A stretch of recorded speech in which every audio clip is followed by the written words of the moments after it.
Welcome back, guys, to another video. Today we're going to be making a light flow effect in Blender, and yeah, let's get into it. So the first thing we're going to do is we're going to click A on the keyboard, and that selects everything in our scene, and we're going to click X on the keyboard to delete everything and I'm going to left click on that, and now we have a clean scene. So now what we would do is we're going to go to Shift A on the keyboard, or click Add a Bezier circle. Okay, so we're going to add this Bezier circle here. And what we're going to do now is we're going to Shift D to duplicate it. Okay, so we have the curve duplicated. The next thing we're going to do is we're going to go into edit mode of the second Bezier, this one here, and we're going to click automatic. So we're going to click V on the keyboard and then left click on automatic. Okay, now we have the line as straight. Now what we're going to do is we're going to go into object mode. We're going to click the first Bezier, this one here on the top, and we're going to then go into the curved panel, the data curve panel, and we're going to go into geometry. We're going to click on the geometry here. We're going to go into bevel, and then we're going to select the object as the second copy of the Bezier, and now we get this sort of thing here. So now let's go into edit mode while clicking the first Bezier curve, and let's click A to select all the points on that Bezier curve, which highlights it, and then we're going to click V again on the keyboard to set the handle type, and that's just going to give us, we're going to change it also to automatic. So now we have like a straight sort of line here. Okay, so what we can do now is we can let's make our line of this. So we can just go like that. We can press E to extrude this way. Click this point to go that way. Click this point to go this way. Take this point to go this way, and yeah, so I'm just clicking E on each point and it's giving me another extrusion to this bridge that we're trying to make. So we have our sort of our structure here, and now what we're going to do is we're going to go into the shader editor. So I'm pulling up a panel here from the left hand corner, and I'm going into the shader editor. So we go into clicking the panel on the top here and clicking shader editor. I'm going to click N on the keypad to just hide that portion. I'm going to click the first Bezier, going into object mode, of course, and selecting the Bezier curve and giving that a shader material. Okay, now once we have the shader material, what we can do is we are then going to add a texture to this. So we're going to click Shift A on the keypad and go into texture, type texture, and then click Voronoi texture. Then we're going to connect that Voronoi texture.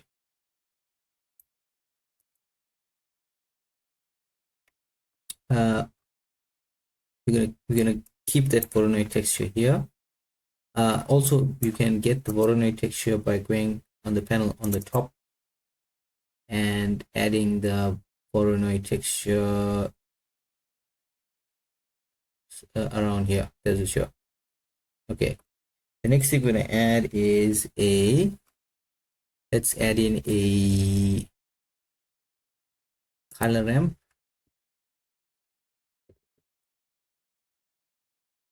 So let's add in a color ramp, and I'm gonna connect this distance to the color ramp. Okay, and then I'm going to connect the color to the alpha of the principal BSDF. So that's our node setup so far. And let's have a look at how it's looking in our viewport. So I'm going to click Z on the keyboard, which is a shortcut, and get material preview. Just left click on that. So that's how it looks. Or you can go on the top here, scroll with the middle mouse button, and just select which preview you want here on the top. So that's how it's looking so far. So far, so good. Okay, so now the next thing what we can do is we have our texture.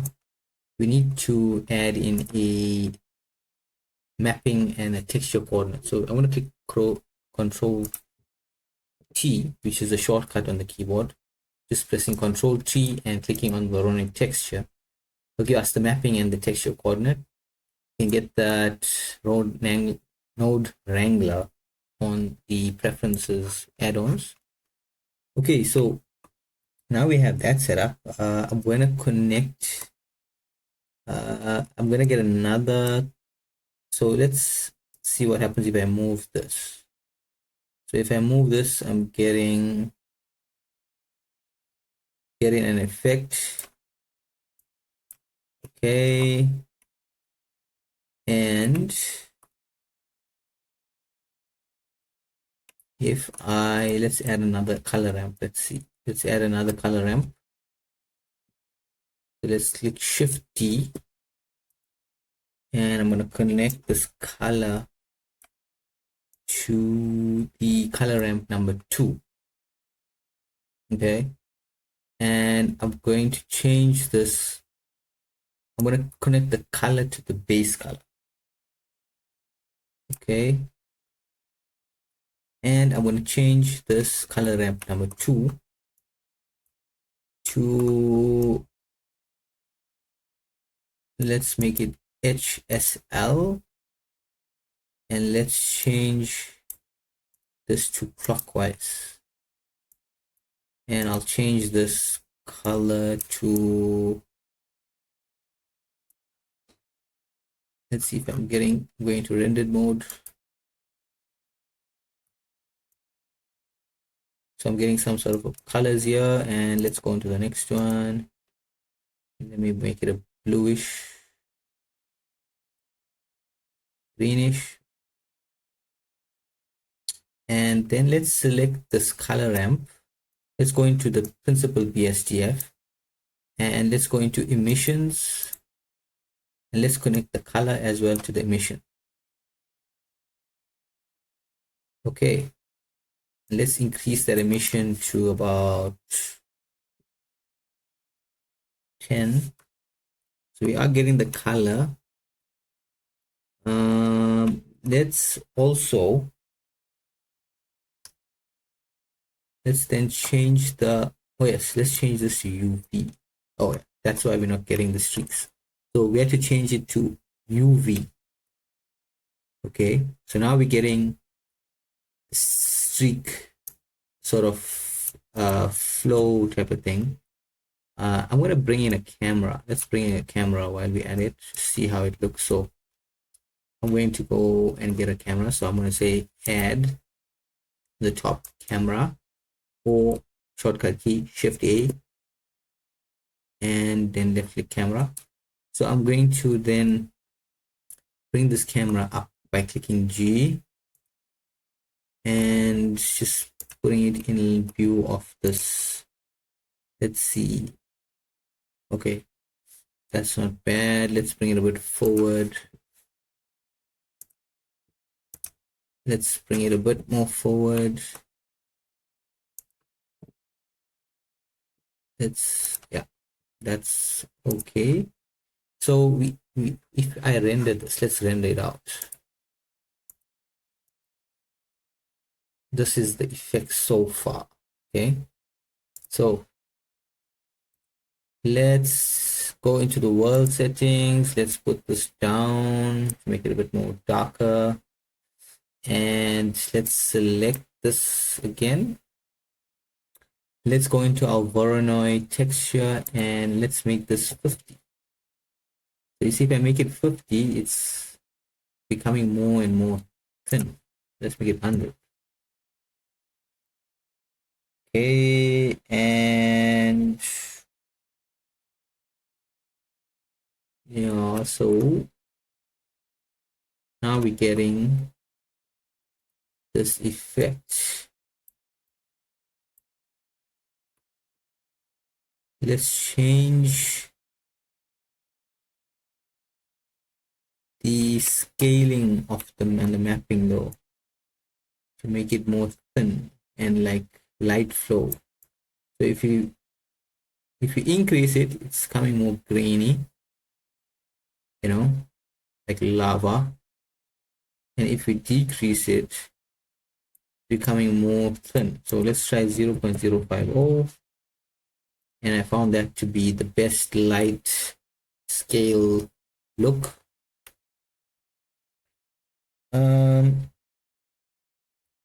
So yeah, we have our node set up. Now let's look how it looks in rendered. So I'm gonna render it, and there you go. So it does, we're getting the effect that we want.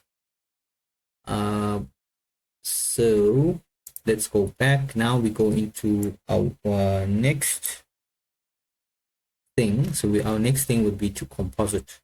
Okay, I'm going to show you how to animate it, but let's go into compositing first, right? So I go into the compositor here on the top. I select use nodes just to use the nodes.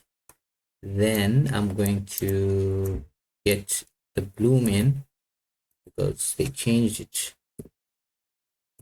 and I'm going to click layer. Okay, and I want to view this, so I'm going to get a viewer node. So I'm going to shift A again, viewer, tab viewer, and I'm going to get a viewer node. Let's go into that, and there's our like effect. Okay, so this is how it's going to look if it's rendered. I mean, if you like it, it's fine, you can go with this look, but I'm going to show you what exactly I done to get the one in the render that I done. So I decreased the step size to 2, and I then made the mix to 0.9, and I think I increased the threshold to 2.7. And now let's see if I render it out.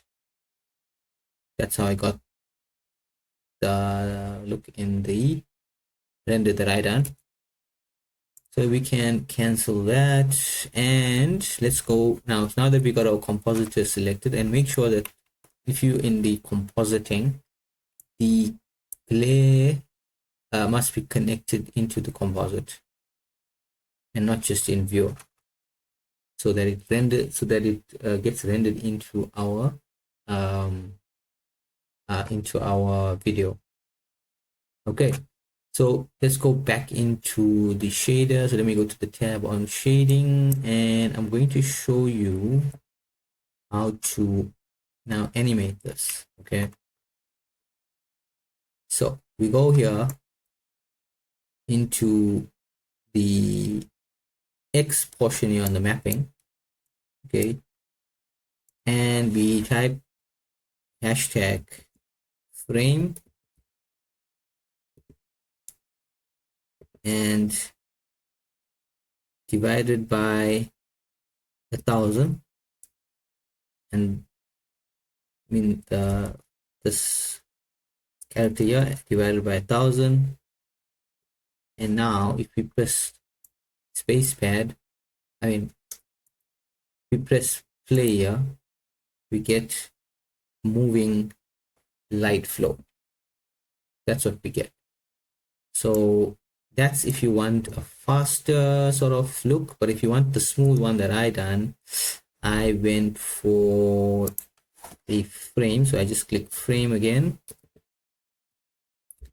and I divided that by 3,000 and not 1,000. And then if I done that, it now goes slower. So it goes like slower.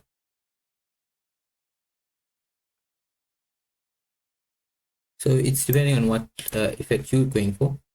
And another thing that I have done was I went into Eevee and I clicked this ray tracing, I clicked motion blur. I also, so let's see how that looks if I go and render it. So this, oh, it looks cool, looks really cool. And then I went into the color management and I selected standard. So if you click standard, it just gets more and more what can I say, more like brighter. You can click standard or just stick with the AGX. Okay, we can stick with the AGX, maybe that looks better.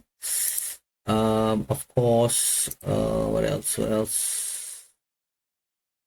Yeah, so that's about it. That's how you do it. If you can go into your color ramp again and add more colors if you wish, change more colors if you wish, get different types of colors.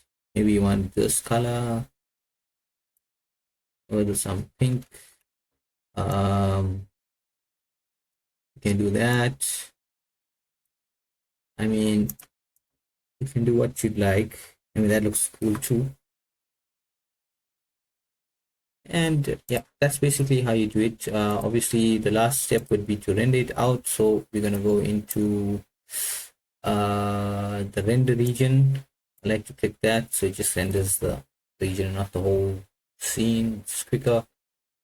And then I go into FFmpeg video, select your output, where you want to download it at. Encoding, I select MPEG 4, put it on high quality, and this should render out in like not more than like 5, maybe like not that long. So I'm going to render that, and that's basically how you do it. And thanks for watching. Hope you guys had a good tutorial. I hope you learned something, and I hope to see you in the next tutorial. Don't forget to like, comment, and subscribe. There's some other stuff that I want to also upload and share with you guys, and I hope you guys have an awesome time using this Blender software, and I'll see you in the next one.